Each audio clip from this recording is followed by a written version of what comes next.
Had my mic turned off. Sorry about that, YouTube. Sorry, Mackenzie.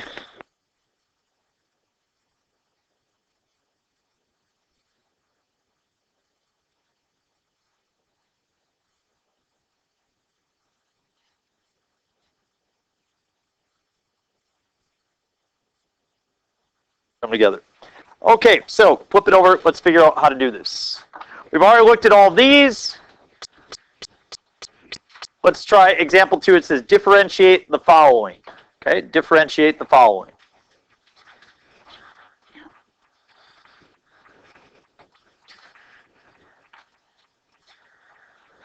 All right, here we go.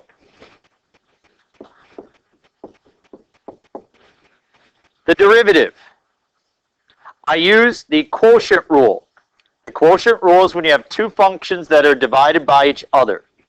And the quotient rule says, if you have f divided by g, then the derivative is f prime g minus g prime f, all over g squared. Or in other words, the derivative of the top times the bottom left alone minus the derivative of the bottom times the top left alone. So let's just try to do these pieces. Okay, which one would you call f? Which one would you call g? Good. So f is the top, g is the bottom. What's the derivative of the top? 2x, and I have to multiply that by what? X minus 1. Everybody okay there? You got the 2x because you moved the 2 in the front? So hold on. Esther first, then Miss Morgan. Yes? You got it? Why would it be? Morgan? You got the 2 in the front because you moved the x squared. I took the derivative of x squared, which is you drop the 2 in front and you subtract 1 from the top.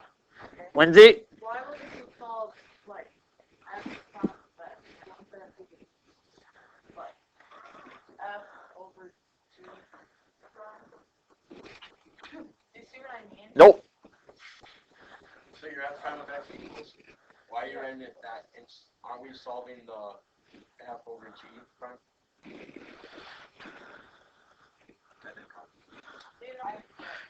Okay, so YouTube Nation, sorry about that. It looks like we're getting confused. In fact, we have multiple f's, so I'll call this h of x. So that means the derivative of h is, we say the top function is f, the bottom one is g. We better now? Yeah. Okay, thank you. Minus, what's the derivative of g? 1, right? The derivative of the bottom is just 1. We're okay with that?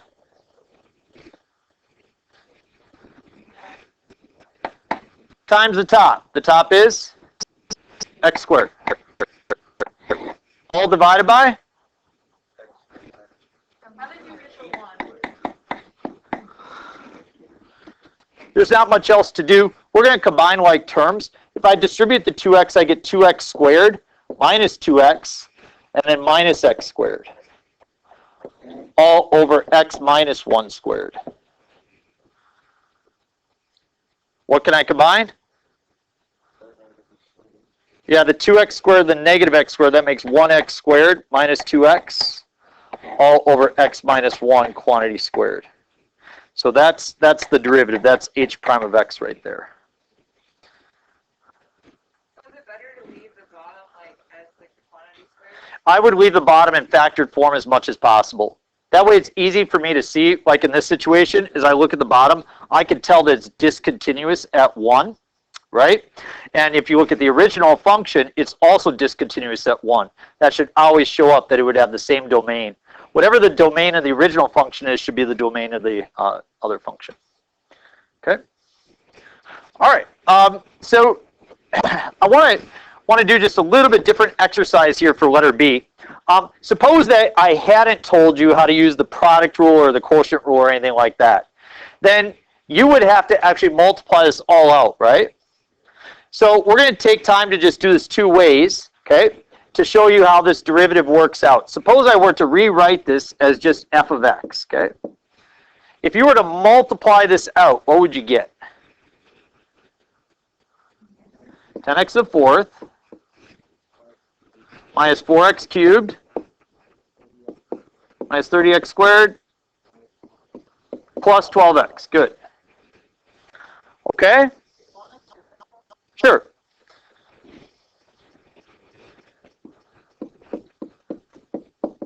Then the derivative would be what? $40x cubed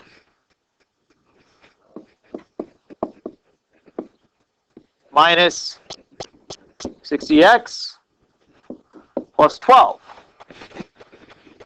Everybody okay with that?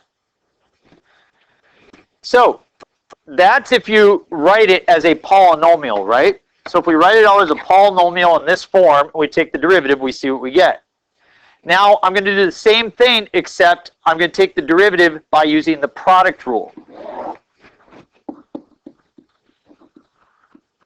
And many of you may be wondering at this point why I'm doing this. Trust me, I have a strong point for you, and I'll share with you after we do it. So let's do the product rule. Because the f and the g and stuff were confusing us, we'll call this h of x. So h prime of x would be equal to, we'll call that f and that g. Do you remember what the product rule is? What did we say it is? F prime g plus g prime f. That's the product rule. So what's the derivative of f? 4x times 5x squared minus 2. What next? Oh, yep, thank you. What next? Plus, what's the derivative of g? 10x minus 2 times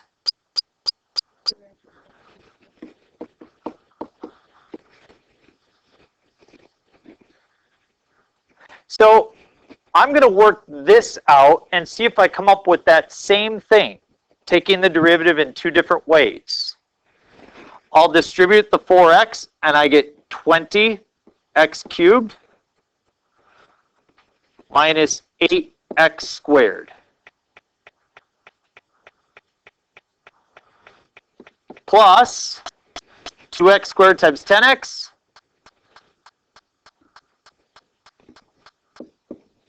(20x cubed), 2x squared times negative 2, negative 4x squared, 10x times negative 6, and negative 2 times negative 6, positive 12. Let's combine some terms together. What can you combine? Yeah, and we get 40x cubed minus the 12x squared when you do the x squareds, 60x and 12. Is that the same as we had above?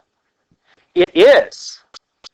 So the truth is, folks, is that if you ever saw this problem, you would have two methods of doing it. You could either do it using the product rule or by making a polynomial. Now you might ask yourself why. The truth is, we would not probably use the product rule in that situation. But in calculus, we're trying to teach you this because someday you'll take the derivative of 5x squared times sine of x. And in that situation, you can't write it as a polynomial. You have to use the product rule.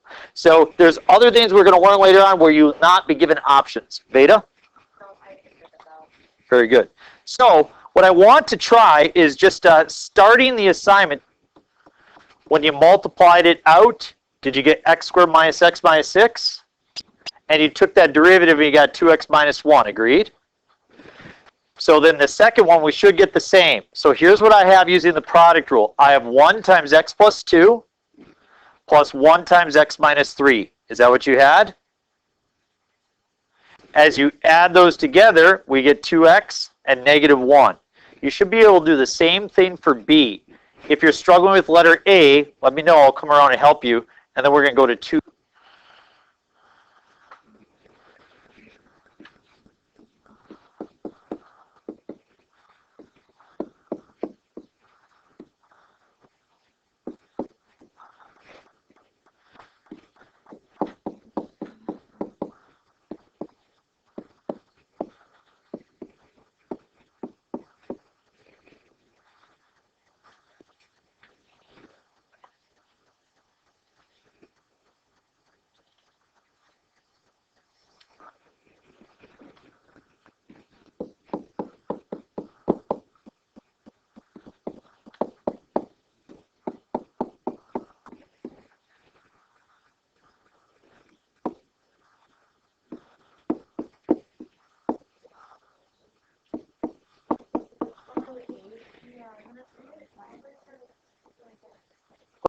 Thank you.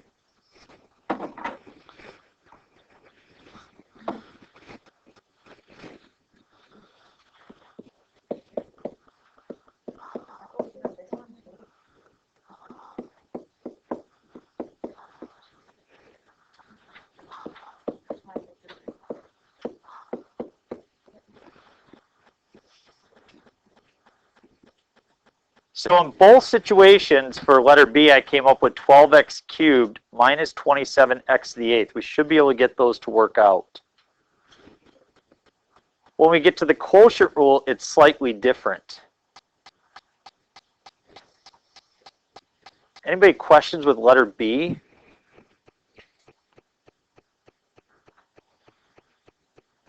Yes. So we're going to say the derivative of 1, the derivative of 1 is 0, and the derivative of negative x to the 5th is negative 5x to the 4th. So we'll take the derivative of each of those separately. So you can see in the end you end up with negative 5x to the 4th.